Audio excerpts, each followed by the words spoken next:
Hey everybody, and welcome back to the show. Yeah. Today we're doing a deep dive into something that I think is going to be very important for a lot of people, Uh-oh. especially here in Deer Park, LaPorte, and Pasadena. Okay. We are talking about the U.S.-Russia relationship Right. and, more specifically, Yeah. a RAND report that came out Oh, cool. called Extending Russia. Hmm. Now, before you think, we're talking about geography. Right. We're not talking about, expanding the borders or anything like that. Yeah. What we're talking about is more about stretching their resources and influence. I see. So kind of pushing them a little too far, Okay. like in a game of chess. Interesting. So, forcing them to maybe overextend themselves. Right. And that's what this report kind of analyzes, is how the U.S. might be able to do that, Interesting. to push Russia to overextend itself, either militarily Yeah. or economically, Okay. potentially causing, the regime to lose standing. Right. I mean, it's a pretty high-stakes strategy. Yeah. But I think understanding it gives us a lot of insight into how global events could impact us locally. Absolutely. I Yeah. think that's a great point. And, it's fascinating to look at these global dynamics because they do have ripple effects that can be felt all the way down to our communities. Exactly. So we're not picking sides here Of course not. or anything like that. But Just trying to understand the game. knowledge is power, Absolutely. especially when it comes to something as complex as international relations. For sure. So let's dive into this RAND report Let's do it. and see what we can uncover. Okay. So the report kind of paints this picture of Russia Yeah. that is both strong and vulnerable. Interesting. It's kind of like a house of cards. I see. It's imposing from afar, Right. but potentially unstable underneath. Right. They might look powerful on Yeah. the surface with, a large military and global influence. Mhm. But the reality is that they're facing some serious challenges. Right. Take their military, for example. Okay. While they've made efforts to modernize, Yeah. they still rely heavily on some pretty outdated equipment. Wow. And their defense budget, while significant, Yeah. it's stretched pretty thin across different branches. It's spread too thin, I guess. Exactly. And then there's their economy. Right. And I think this is something that, here locally we can all relate to, For sure. especially in Deer Park, LaPorte, Pasadena. Yeah. We rely a lot on the energy sector. Absolutely. Well, Russia's in a similar situation, They are. just on a much larger scale. Right. I mean, they're so dependent Heavily dependent. on oil and gas exports, Yeah. which makes them vulnerable to price fluctuations and, of course, sanctions. Exactly. And that's a major pressure point. Right. And one of the things that the report suggests is that the U.S. could actually exploit this Okay. by encouraging European countries to diversify their energy sources. So basically saying like, hey, Europe, you don't have to rely so much on Russian gas. Yeah. Yeah. Imagine if Europe started relying less on Russian gas. Yeah. That would be a huge blow. It would be a huge blow, but how feasible is that? That's the question. Right. I mean, Europe is pretty dependent on Russian gas, aren't they? They are, yeah. And that's one of the things that the report acknowledges. It's a Okay. complex issue because European allies might be hesitant to fully cooperate. They don't want to rock the boat too much. Exactly. They're worried about economic repercussions for themselves. Yeah, that's definitely a delicate balancing act. For sure. And speaking of pressure points, Yeah. the report also talks about sanctions, Right. which is something we hear a lot about in the news these days. Absolutely. But do they actually work? Well, that's the million-dollar question, right? Yeah. They can work, but the report really emphasizes the need for multilateral cooperation. Oh. The impact of unilateral sanctions from the U.S. alone might be limited. Like we're not strong enough to do it by ourselves. It's like trying to move a mountain with just your bare hands. You need others to help. It's too big of a job. Exactly. So it sounds like broader sanctions involving multiple countries would have a much greater impact. Think about it this way. Okay. If multiple countries restricted Russia's access to foreign currencies and technology, Yeah. that would really hinder their economic growth. Right. It could even force them to make cuts to their military spending.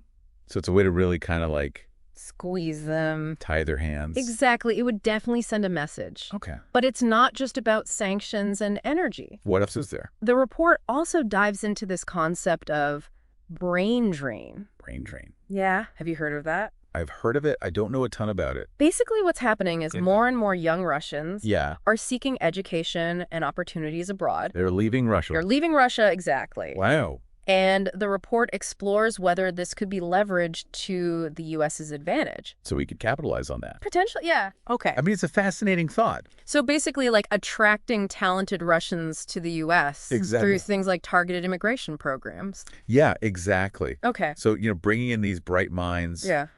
while at the same time, Depleting them from Russia. potentially, yeah. Draining their intellectual capital. Right. It's an interesting strategy. Yeah, it sounds intriguing. Yeah. But I imagine it's a lot more complex than just opening the doors and saying, come on in. Oh, absolutely. There's a lot more to it. Yeah. There are a lot of nuances to consider. But let's shift gears a bit. Okay. And talk about geopolitics. All right. Because the report lays out some interesting strategies involving Ukraine, Yeah. Belarus, Mm-hmm. and even Moldova. Wow. It sounds like a high-stakes game of chess.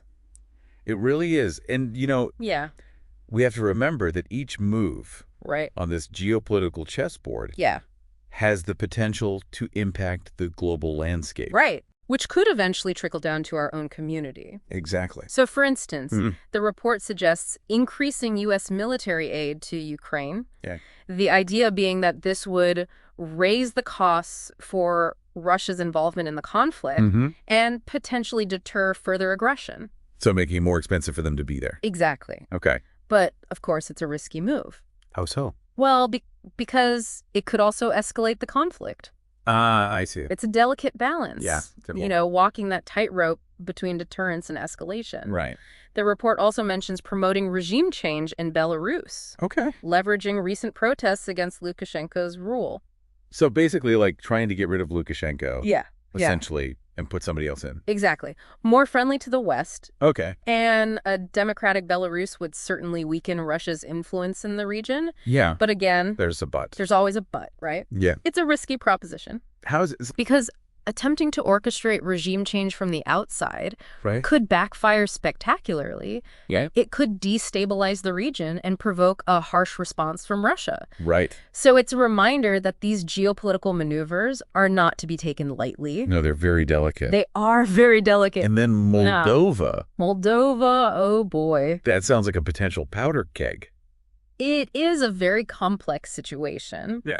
So the report explores the idea of challenging Russia's military presence in Moldova, Okay. particularly in this breakaway region of Transnistria. So another one of those frozen conflicts. Kind of, yeah. It's a very volatile situation. Yeah. And Moldova is highly susceptible to Russian pressure. Okay. So any U.S. action there Yeah. would need to be incredibly carefully considered. Right. The potential for unintended consequences is huge. Sounds like it. Yeah, it's a minefield. So it seems like every move Every move. on this geopolitical chessboard Yeah, carries significant risks. it does. There's no easy answers here. And we haven't even touched on the information battlefield. Oh, that's a whole other can of worms. I know we'll get there. We will. But just to kind of wrap up this part of our deep dive, Yeah, we've covered a lot of ground here. we have. We've talked about economic pressure points, Right. geopolitical maneuvering, Mm-hmm. even a little bit about the information battlefield. Yeah, we just scratched the surface there. It's clear that extending Russia Yeah, is a complex undertaking absolutely. with potential benefits Right,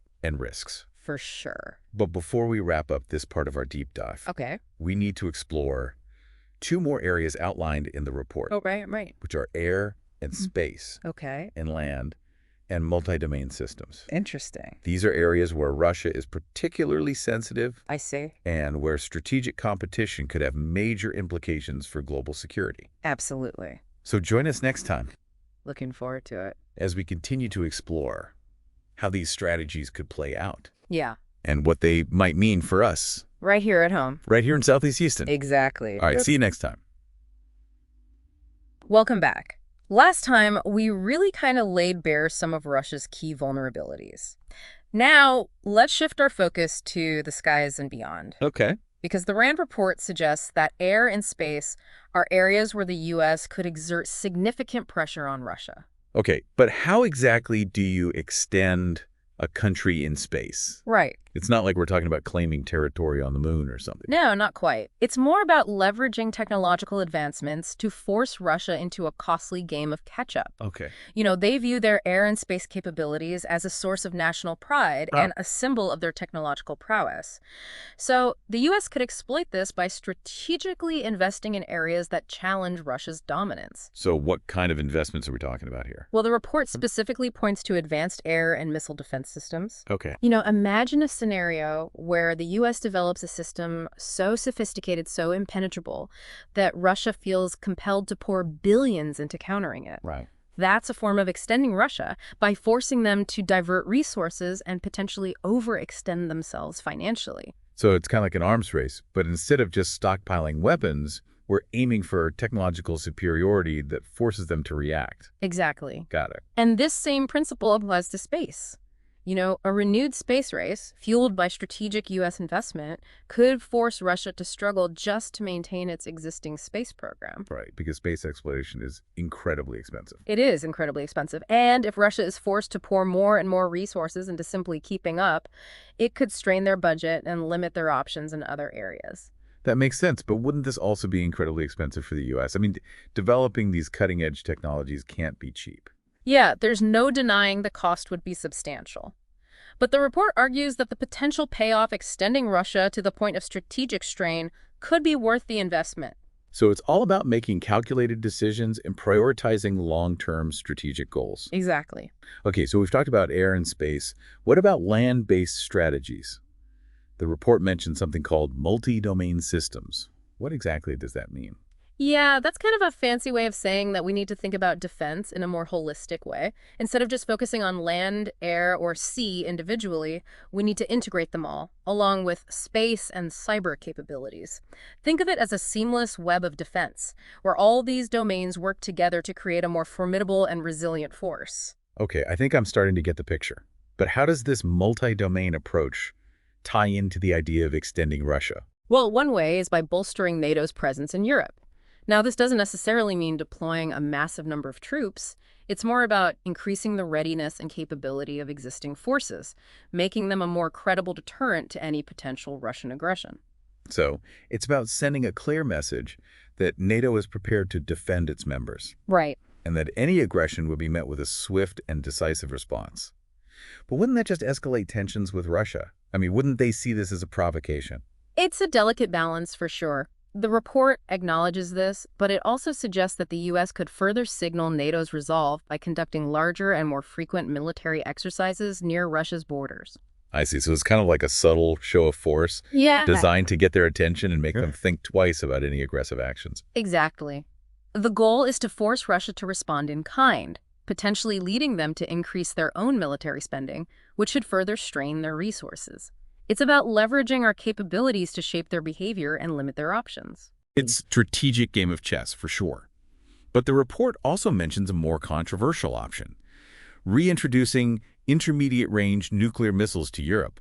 Isn't that a bit of a risky move? It is definitely a risky move. The report acknowledges that this would almost certainly trigger a costly arms race with Russia and potentially destabilize the region. It's a high-stakes gamble with potentially serious consequences for global stability. Yeah, it sounds like every option on the table comes with its own set of challenges and risks. What about these new technologies we've been hearing so much about? Things like hypersonic weapons. Could those play a role in extending Russia? Oh, absolutely. Hypersonic weapons are definitely a game changer. They travel at incredible speeds, making them extremely difficult to intercept with existing defense systems. So if the U.S. were to invest heavily in developing and deploying these weapons, it would force Russia to scramble to develop countermeasures, potentially diverting resources from other areas. It sounds like we're constantly trying to stay one step ahead in this technological arms race. It's a lot to keep up with, even for folks like us here in Southeast Houston. Well, that's the nature of great power competition in the 21st century. It's a complex and ever-evolving game, but understanding the strategies at play and the potential consequences is crucial for anyone who wants to stay informed and engaged in the world around them. So we've covered a lot of ground here. Economic pressure, geopolitical maneuvering, informational warfare, and now this complex interplay of air, space, and land-based strategies. It's a lot to digest, even for those of us who follow these issues closely. It is. But before we wrap up, there's one more crucial aspect of this strategic puzzle that we need to address. The RAND report focuses primarily on how the U.S. might extend Russia. But what if Russia is already trying to do the same to us? Now, that's a chilling thought. I guess we need to look at this from both sides of the chessboard. We do. Join us next time as we explore how Russia might be attempting to extend the U.S. and what that could mean for us here at home. Welcome back to the Deep Dive. For the past 2 episodes, we've been really digging into this RAND report, exploring how the U.S. could strategically extend Russia. But as we hinted last time, we need to kind of flip the script. Okay. And look at this from the other side. The other side of the chessboard. Exactly. Interesting. What if Russia is already playing the same game, trying to extend the U.S.? It's a great question. Yeah. And while the report doesn't directly address this, we can still use its analysis to understand how Russia might try to turn the tables. Okay, so let's put on our thinking caps here. Right. If you're sitting in the Kremlin, Yeah. where do you see opportunities to push the U.S. to overextend itself? Well, one area that immediately jumps out is the U.S.'s vast global military presence. Right. You know, troops and bases all over the world. It's a huge commitment. It's a huge financial commitment. For sure. And I think that's something, we often discuss even on Think and Act locally. Right. It's this balance between local needs Absolutely. and national defense spending. It's a constant tension. Yeah, it's a constant challenge for sure. And Russia could try to exploit that by creating problems in regions where the U.S. is heavily invested. I see. Stirring up trouble, forcing the U.S. to commit even more resources, potentially straining its budget, and eroding public support. They're poking the bear, hoping it gets tired and overextended. You could put it that way, yeah. Yeah. Imagine increased Russian activity in places like Syria, Afghanistan, or even the South China Sea. Right. They could use proxy forces. Yeah. Cyber attacks, disinformation campaigns to keep the U.S. bogged down in these conflicts. So it's like playing a game of tug of war? Yeah. And just slowly draining the opponents. Exactly, wearing them down. Okay. But beyond the military, where else might Russia try to extend the U.S.? Well, remember how the report highlighted Russia's vulnerability to information warfare? Yeah. Well, they could use those same tactics against the U.S. Okay. Aiming to sow discord and undermine trust in our institutions. Yeah, that's a little chilling to think about. It is a bit unsettling. It's especially, how that played out in the 2016 election. Right. With all that disinformation spreading on social media. Exactly. And Russia could exploit the openness of our society, amplifying existing divisions, making it harder for the U.S. to present a united front on the global stage. Right, because a divided nation is certainly a weaker one. Absolutely. And what's really scary is how difficult it is to detect and counter these kinds of information operations. It's a very sophisticated and insidious form of warfare. Yeah, for sure. But let's not forget about economics. Right. The report emphasizes Russia's dependence on oil and gas exports. But couldn't they try to exploit U.S. economic vulnerabilities as well? Oh, absolutely. The U.S. economy is deeply interconnected with global trade and financial markets. Right. So imagine Russia disrupting those systems through cyber attacks or economic manipulation, perhaps even forming alliances with countries that share our economic vulnerabilities. So it's like a judo move. Yeah. Using our own weight against us. Exactly. And then, of course, there's the deep political divisions within the U.S. Right. The polarization. Yeah. Could those be exploited as well? Absolutely. Russia could try to exacerbate those divisions. Okay. Turning Americans against each other and further weakening our ability to act decisively on the global stage. Yeah, it's a sobering thought. It is. But it really underscores the need for us to be vigilant. Absolutely. We need to be aware of the game being played from both sides. Yeah. And we need to act strategically to safeguard our interests. Right. Both here at home. Here in Southeast Houston. Exactly. And on the global stage. It's all connected. It really is well said. I think this RAND report has given us a lot to think about. It has. But ultimately, it's up to us right. to take this information and actually, do something with it. Absolutely. Knowledge is power, but only if we use it. Well said. Thanks for joining us on this deep dive. My pleasure. Into the complex world of U.S.-Russia relations. It's been a fascinating discussion. Yeah. I hope it's given everyone some food for thought. Me too. Maybe even inspired you to get involved and make a difference. That's what we hope for. Whether it's in your own community or on a larger scale. Absolutely. And of course, if you found value in our show, please consider supporting us at thinkandactlocally.com/donate. We appreciate your support. You find the link in the show notes. Thanks for listening.